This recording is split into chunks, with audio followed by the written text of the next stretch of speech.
한밤중 아무도 없는 골목에서 누군가 혼잣말을 중얼거립니다. 기이하게도 이 집에선 매일 같은 시간에 이상한 소리가 나요. 문이 저절로 열리고 향냄새가 퍼졌다가 사라져요. 그리고 이어지는 말. 도사님, 그 귀신 좀 쫓아주세요. 이런 장면 혹시 영화 속 이야기라고만 생각하셨나요? 사실 이건 수백 년 전 실제로 도교의 도사들이 가장 많이 봤던 의뢰 중 하나였습니다. 그들은 정말 귀신을 쫓았고 그 기술은 방기법이라고 불렸습니다. 방기법이라는 말은 생소할 수 있지만 그 의미는 아주 단순합니다.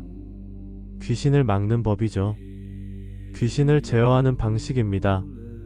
고대의 토법 회원에서는 이렇게 말합니다. 일체에 금제하거나 귀신을 억제하고 진압하는 법은 이를 방귀에 돌아 부른다. 그리고 오늘부터 우리는 그 비밀을 하나하나 들여다볼 겁니다. 여기서 금제는 행동을 금지시키는 의식이고 진섭은 힘으로 눌러 귀신을 움직이지 못하게 만드는 기술입니다. 즉, 방기법은 단순한 주문이 아니라 귀신을 대하고 조율하고 다스리는 모든 기술의 총합이었습니다. 도사들은 이 법을 수행할 때 단지 말을 외는 것이 아니라 특정한 부적을 쓰고 향을 피우고 손동작을 수행했습니다. 심지어 때로는 귀신과 직접 협상하기도 했습니다. 다음과 같은 구절은 매우 유명하죠. 이제 나는 하늘의 명을 받들어 집을 지키고 귀신을 진압한다. 급급여율령. 이 구절의 마지막 급급여율령은 도교 주문의 마무리에 자주 등장하는 문구로 법률처럼 즉시 실행되길 바란다는 명령의 의미입니다. 이처럼 방기법은 단순한 믿음이 아니라 엄격한 형식과 규율을 가진 의식이었습니다. 그렇다면 도사들은 실제로 어떤 준비를 하고 어떻게 귀신을 불러냈으며 어떤 방식으로 제압했을까요? 그리고 귀신은 왜 향 냄새에 반응하고 왜 특정 주문에 따라 사라지거나 진정되었을까요? 이 모든 과정 속에는 수천 년 동안 축적된 도교의 영적 과학 그리고 문화가 녹아 있습니다. 이제 우리는 그 내부로 직접 들어가 보려 합니다. 귀신을 다루는 법. 방기법은 단순한 귀신 퇴치 기술이 아닙니다. 이름만 들으면 누군가는 웃을지도 모릅니다. 하지만 이 방기란 이름에는 아주 정확한 목적이 담겨 있습니다. 귀신을 막고 귀신을 다스리는 법. 즉, 이것은 도교에서 가장 핵심적인 주술적 의례 체계 중 하나였습니다. 도교의 고전 상청령 보대법에는 이렇게 적혀 있습니다. 방기란 사악한 기운을 제압하는 것이다. 상법의 도사는 부적을 차고 검을 쥐어 천지의 명령을 집행한다. 여기서 패부는 부적을 지닌다는 뜻이고 악검은 도사의 의식용 검을 손에 쥐는 행위를 말합니다. 이것은 단지 상징이 아닙니다. 도교에서 귀신을 상대할 때는 반드시 물리적 형상과 주술적 언어가 함께 사용됩니다. 바로 그것이 방기법의 핵심 구성 원리입니다. 도사는 다음의 도구들을 갖춰야 합니다. 신령을 부르는 신호로 쓰이는 향, 의지를 전송하고 명령을 전달하는 부적, 기운을 끊는 도구인 검, 신성한 주문인 진언, 모든 것을 연결하는 힘인 기. 이 모든 요소가 조화를 이룰 때 도사는 귀신과 대면할 수 있게 되는 것이죠. 방기법은 특히 기의 흐름을 조절하는 능력과 밀접한 관련이 있습니다. 포박자의 가룡은 이렇게 말했습니다. 신기를 안에서 잘 지키면 외부의 사기에 휘둘리지 않게 되며 귀신을 물리칠 수 있다. 즉, 귀신을 물리치기 위해선 단지 주문을 외는 것이 아니라 스스로의 기운을 정제하고 안정시키는 수행이 전제되어야 합니다. 방기법은 내면의 힘과 외부의 형식이 결합된 실천 체계인 셈이죠. 한편 토법 회원에는 이런 문장이 등장합니다. 입으로 명령을 내리고 손으로 키를 움직이며 발걸음으로 강보를 밟고 부적으로 신령을 진압한다. 한 줄에 다 들어있죠.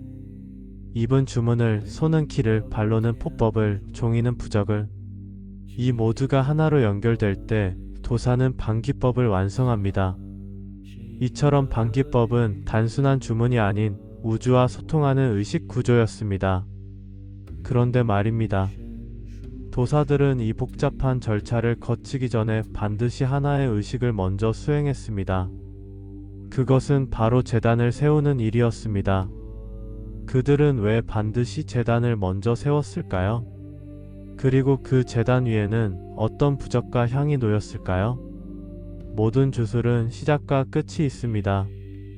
하지만 도교의 주술, 특히 방기법에서는 시작보다 더 중요한 게 하나 있습니다.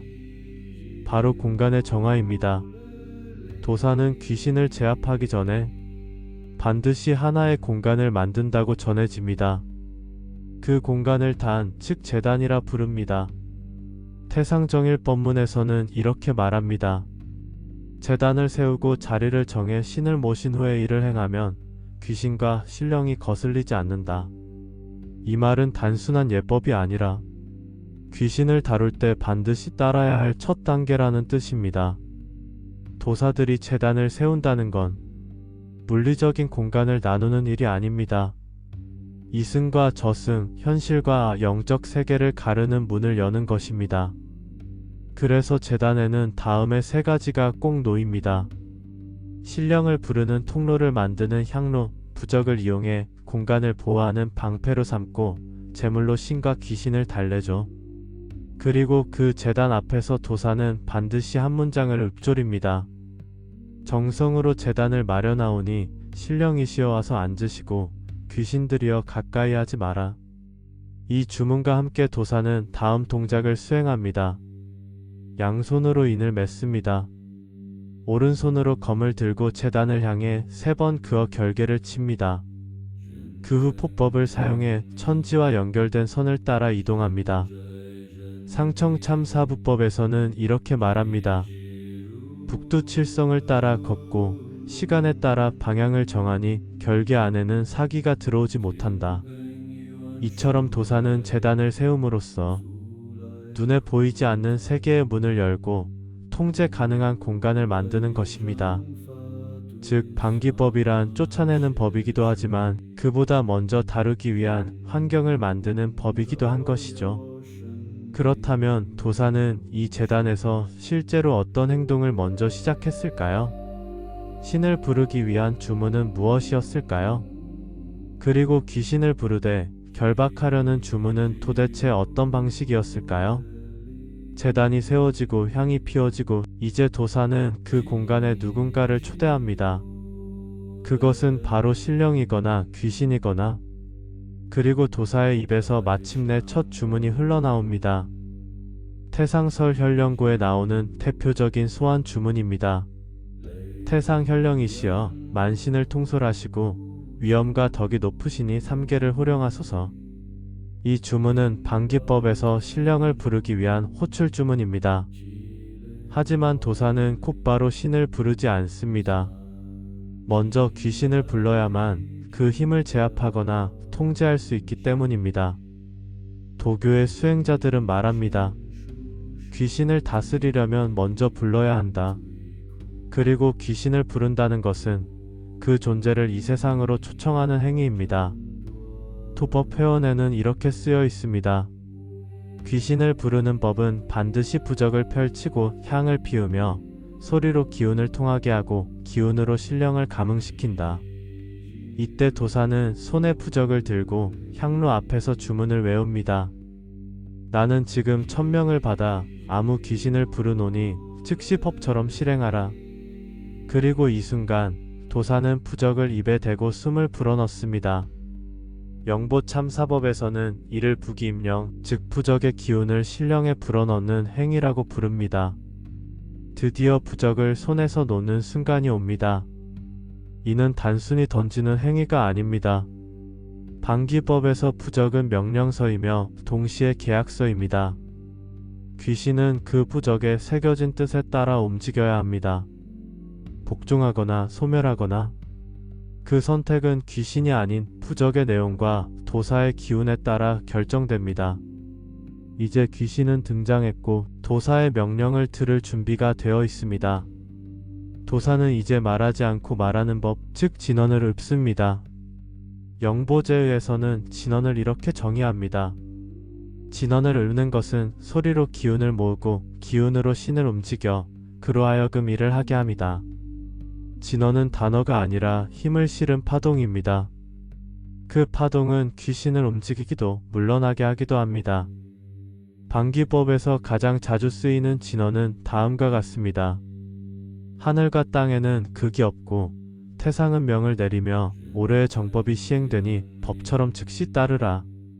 그리고 도사는 이 진언을 반복해 말하며 손을 뻗습니다. 이 동작을 도교에서는 발기 즉 기운을 날린다고 표현합니다. 이 장면을 본 제자들이 자주 이렇게 말하곤 했습니다. 도사님이 손을 뻗는 순간 바람이 불었습니다. 그렇습니다. 이른바 장풍이라 불리는 현상. 사실은 도사가 자신의 호흡, 내공, 기운, 진언을 하나로 모아 표출한 결과인 것입니다. 귀신은 진언 앞에 무너지고 부적에 명령된 길을 따라 퇴장합니다. 그러나 방기법의 모든 의식이 끝나기 위해선 마지막 하나가 남아 있습니다. 그것은 바로 그 모든 기운을 다시 거두고 의식을 닫는 것, 즉 종결 주문, 그리고 자신의 기운을 수습하는 내공 수련입니다. 여기까지의 과정을 통해 귀신은 물러납니다. 부적은 불탔고 진언은 사라졌습니다. 하지만 도교의 의식은 여기서 끝나지 않습니다. 도문가의에서는 이렇게 말합니다. 법을 마쳤다면 기운을 거두어 원점으로 돌리고 신에게 감사를 드려 자리에 돌려보내며 향을 피워 마무리하라. 이것이 바로 방기법의 마지막 절차, 즉 기운의 수렴과 의식의 종결입니다. 도사들은 마지막 의식을 닫는 법이라고 부릅니다. 기운은 몸 밖으로 뻗었다가 반드시 되돌려야 합니다. 그렇지 않으면 자신의 정신이 흐트러지고 심지어는 병을 얻는다고 전해집니다. 그래서 도사는 두 손을 하늘로 들어올린 뒤 천천히 내려 자신의 단전으로 모읍니다. 이 동작은 수원공라 불리며 원초적 기운으로 돌아가는 수련이라는 의미를 가집니다. 이와 함께 도사는 이렇게 말합니다. 태상노군이시여, 이번 법이 원만히 마쳤습니다. 천궁으로 돌아가시고 제자는 두 번 절하나이다. 이 말은 신에게 착별과 감사를 동시에 전하는 문장입니다. 그리고 마지막으로 향을 다시 피웁니다. 그러면 불타는 향 끝에서 연기가 피어오르며 의식은 비로소 닫힌 상태로 완성됩니다. 이것이 바로 방기법의 완전한 구조입니다. 공간을 정화하고 귀신을 부르고 명령을 내리고 기운을 날리며 모든 것을 마무리한 뒤 스스로의 기운을 되돌리는 일. 귀신을 다루는 법은 결국 자신의 마음과 몸을 다루는 법이기도 했습니다. 지금까지 함께한 이 여정은 도사가 귀신을 대하는 법을 넘어서 우리 모두가 두려움과 마주하는 방식에 대한 이야기였습니다. 다음 시간에는 귀신이 아닌 신령, 즉 호신신을 부르는 방법에 대해 소개해드리겠습니다. 신은 정말 우리 몸을 지켜줄까요? 그리고 그 이름을 부르면 진짜 올까요? 다음 시간까지 한번 생각해보기로 하죠.